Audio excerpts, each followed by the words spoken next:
Hello everyone, आज के इस वीडियो में हम लोग पढ़ने वाले हैं वर्क पावर एनर्जी का बहुत ही इम्पॉर्टेंट टॉपिक। इस टॉपिक को आपको जरूर से करना है।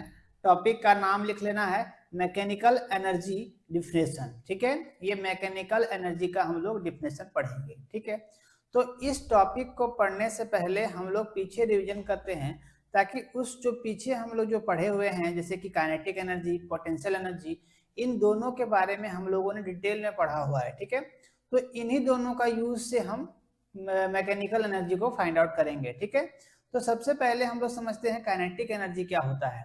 ठीक है, तो kinetic energy, energy due to motion, motion के कारण एनर्जी जो जनरेट होता है उसको हम लोग काइनेटिक एनर्जी बोलते हैं। जैसे कि एक ऑब्जेक्ट है, इसमें अगर हम फोर्स लगाते हैं तो ये क्या आता है, मोशन में आता है। तो मोशन में जैसे ही आता है तो उसके कारण इसके अंदर एक क्या होता है, एनर्जी जनरेट होता है, एनर्जी प्रोड्यूस होता है। उसी एनर्जी को हम लोग क्या बोलते हैं, काइनेटिक एनर्जी बोलते हैं, जिसको हम लोग हाफ mv² से रिप्रेजेंट करते हैं। Kinetic energy equal to, kinetic energy जो होता है के ई, वो किसके बराबर होता है, हाफ mv² के बराबर होता है। ठीक है, अब यहाँ पर पोटेंशियल एनर्जी, तो काइनेटिक एनर्जी समझ में आ गया।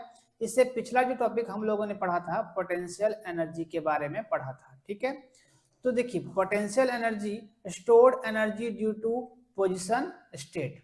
देखिए जैसे कि ऑब्जेक्ट अभी यहाँ पर है, तो यहाँ पर जब हम फोर्स लगा करके दूसरे जगह पर ले जाते हैं तो उसके कारण देखिए, या तो फिर एक हम लोग और एग्जांपल ले सकते हैं कि ये छोटा सा अभी क्या है, बैलून का गुब्बारा है, छोटा सा बैलून है। यहाँ पर हम इसको क्या किए, जब इसमें हवा भर दिए या फिर इसको चारों तरफ से खींचे, तो खींचने से इसका शेप क्या हुआ, बड़ा हो गया ना। पहले छोटा था, हम दोनों साइड से फोर्स लगाएं और इसको हम खींचे तो ये बड़ा हो गया। तो इसका क्या हुआ, इसका पोजीशन और इसका स्टेट चेंज हुआ। पोजीशन और स्टेट चेंज होने के कारण इसके अंदर में एक एनर्जी स्टोर हुआ, उसको हम लोग क्या बोलते हैं, पोटेंशियल एनर्जी, जिसको हम लोग mg, ग्रेविटेशनल पोटेंशियल को हम लोग mgs से रिप्रेजेंट करते हैं और इलास्टिक पोटेंशियल एनर्जी को हाफ mv² से रिप्रेजेंट करते हैं। ठीक है, तो पोटेंशियल एनर्जी क्या होता है और काइनेटिक एनर्जी क्या होता है, ये आपको समझ में आ गया होगा। ठीक है, तो काइनेटिक एनर्जी जो मोशन के कारण एनर्जी प्रोड्यूस होता है, और ये जो होता है कि stored energy due to position और स्टेट, पोजीशन और स्टेट के चेंज होने से इसके अंदर में एक एनर्जी जनरेट होता है, ये प्रोड्यूस होता है, उसी को हम लोग पोटेंशियल एनर्जी बोलते हैं। ठीक है, तो मैकेनिकल, अब हम लोग बेसिक इसका टॉपिक पर आते हैं कि ये टॉपिक क्या है। ठीक है, तो ये टॉपिक का नाम मैकेनिकल एनर्जी, मैकेनिकल एनर्जी का हम लोग अभी डिफिनेशन करेंगे। तो mechanical energy is the sum of kinetic energy, sorry यहाँ पर इसको हम लोग रफ करते हैं। ठीक है, अब हम लोग मैकेनिकल एनर्जी के बारे में पढ़ेंगे। तो mechanical energy is the sum of kinetic energy and potential energy of a body. कोई भी बॉडी का, जैसे कि mechanical energy is the sum, sum मतलब क्या, ऐड, जोड़ा, किसका किसका, काइनेटिक एनर्जी का और पोटेंशियल एनर्जी का। काइनेटिक एनर्जी जिसको हम लोग के से डिनोट करते हैं, और पोटेंशियल एनर्जी जिसको हम लोग पीई से डिनोट करते हैं। इन दोनों का क्या, सम, सम मतलब जोड़ा, है ना। दोनों का जोड़ क्या बनता है, आपका मैकेनिकल एनर्जी बनता है। अब काइनेटिक एनर्जी क्या होता है, पोटेंशियल एनर्जी क्या होता है इसके बारे में हम तो आपको पहले ही बता दिया गया कि काइनेटिक एनर्जी और पोटेंशियल एनर्जी का डिफिनेशन। तो जब हम काइनेटिक एनर्जी और पोटेंशियल एनर्जी को समझ लेते हैं तो उसको मैकेनिकल एनर्जी हम तेजी से फाइंड कर सकते हैं। तो किसी भी चीज का हमको अगर मैकेनिकल एनर्जी फाइंड करना है तो उसका काइनेटिक एनर्जी पता कर लेंगे और पोटेंशियल एनर्जी पता करके दोनों को हम ऐड कर देंगे तो मेरा मैकेनिकल एनर्जी फाइंड हो जाएगा। ठीक है, समझ में आ गया होगा। तो यहाँ से मैकेनिकल एनर्जी जिसको हम लोग EM से रिप्रेजेंट करते हैं, EM equal to kinetic energy plus potential energy. यहाँ से E से क्या होगा, एनर्जी, M से क्या होगा, मैकेनिकल, है ना, मैकेनिकल एनर्जी। KE से काइनेटिक एनर्जी और PE से पोटेंशियल एनर्जी होगा। ठीक है, अब इसके साथ कभी कभी आपको इस तरह का क्वेश्चन देखने को मिलेगा, है ना। चलिए अब हम इस चीज को करते हैं, तो यहाँ पर इसको हम लोग ऊपर ले चलते हैं, तब आपको समझ में ज़्यादा अच्छे से आएगा और आपको क्लियर दिखेगा। ठीक है, चलिए यहाँ से एक और टॉपिक है conservation of mechanical energy. Conservation of mechanical energy क्या होता है ना। कभी कभी मैकेनिकल एनर्जी के साथ साथ में इस टॉपिक को ऐड करके दिया जाता है, ठीक है। तो इसको हम लोग समझते हैं, इसका डिफिनेशन जब हम लोग करेंगे तो इसका आपको मतलब खुद का खुद समझ में आ जाएगा, है ना। चलिए इसको हम लोग रफ करते हैं।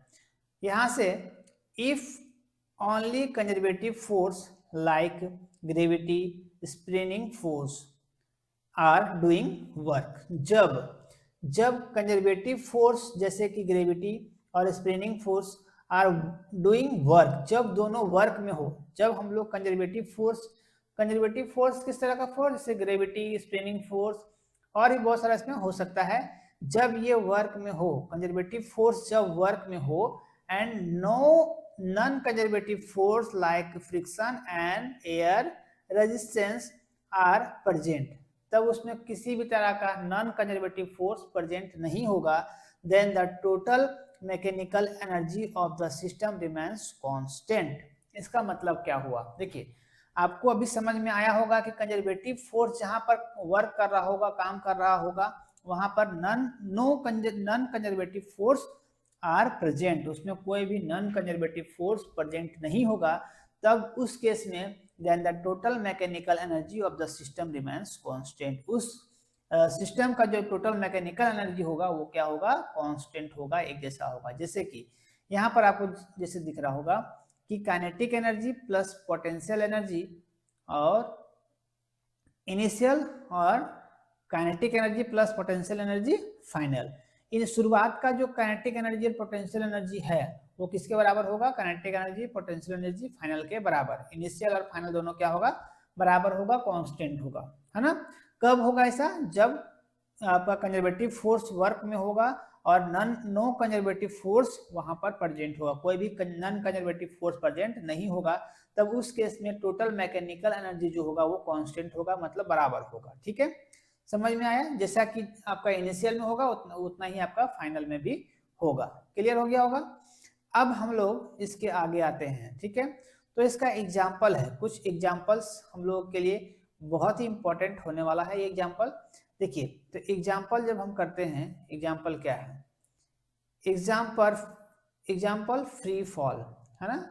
एग्जाम्पल जब कोई वस्तु है, ऑब्जेक्ट है, वो फ्री फॉल कर रहा है, मतलब फ्रीली वो सॉरी ये डाउनवर्ड आ रहा है, जैसे कि यहाँ पर ये ऑब्जेक्ट है ना, ये अर्थ की ओर बिना किसी रुकावट के फ्री फॉल, मतलब गिरते जा रहा है, इसमें कोई भी एक्सटर्नल फोर्स वर्क नहीं करेगा, फ्री स्टेट में ये नीचे की ओर गिरता आ रहा है, तब क्या होगा, When a stone fall from height, जब एक पत्थर पहाड़ से ऊंचाई से गिरता है तब क्या होता है, हाइट डिक्रीजेज, तो हाइट तो डिक्रीज होगा क्योंकि ये पत्थर है, मान लेते हैं स्टोन है, ये स्टोन अर्थ की ओर आ रहा है बहुत ऊंचाई से, तो इसमें क्या होगा, हाइट डिक्रीज करेगा, तो हाइट कम होते जाएगा, डिक्रीज होते जाएगा, तो पोटेंशियल एनर्जी भी क्या होगा आपका, डिक्रीज होगा, तो पोटेंशियल एनर्जी भी डिक्रीज होगा, ठीक है। वैसे ही सेकंड नंबर हम लोग पढ़ते हैं स्पीड इंक्रीज, तो जब उसका स्पीड इंक्रीज होगा तो काइनेटिक एनर्जी इंक्रीज क्यों नहीं होगा।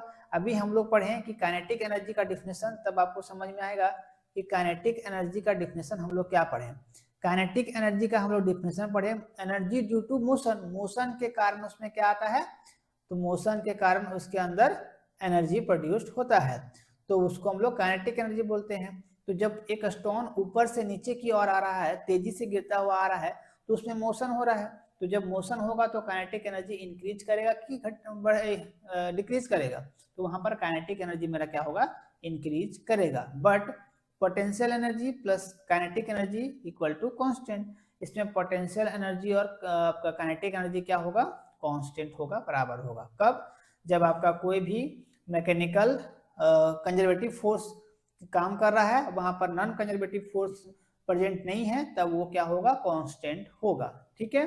क्लियर हो गया होगा। ये था आपका मैकेनिकल एनर्जी का डिफिनेशन और इसका एक कंजर्वेशन ऑफ मैकेनिकल एनर्जी, इसको भी साथ में कभी कभी ऐड करके दिया जाता है, तो आपको जरूर से इस क्वेश्चन को करना है, ये आपके लिए बहुत ही इंपॉर्टेंट क्वेश्चन है ना, आपके एग्जाम के लिए, ठीक है। अगर कहीं भी आपको दिक्कत हुआ होगा तो आप मेरे कमेंट बॉक्स में जा करके आप लोग कमेंट कर सकते हो। इसको आपको अगर स्क्रीनशॉट लेना है तो आप स्क्रीनशॉट ले सकते हो। अगर ये वीडियो आपको अच्छा लगा होगा, समझ में आया होगा, तो आप मेरे चैनल को सब्सक्राइब कर लोगे, शेयर करोगे, ताकि जो मेरा अपडेट्स होगा वो और भी लोगों तक पहुंच पाएगा। सुबह मेरा वीडियो 10 बजे आता है, इसके लिए आपको बेल आइकन को प्रेस कर लेना है, जिससे मेरा अपडेट सुबह 10 बजे सबसे पहले आप तक पहुंचे और आप उस वीडियो से लाभ उठा पाओ, सीख पाओ। मिलते हैं अगले वीडियो में, तब तक थैंक यू, टेक केयर, जय हिंद।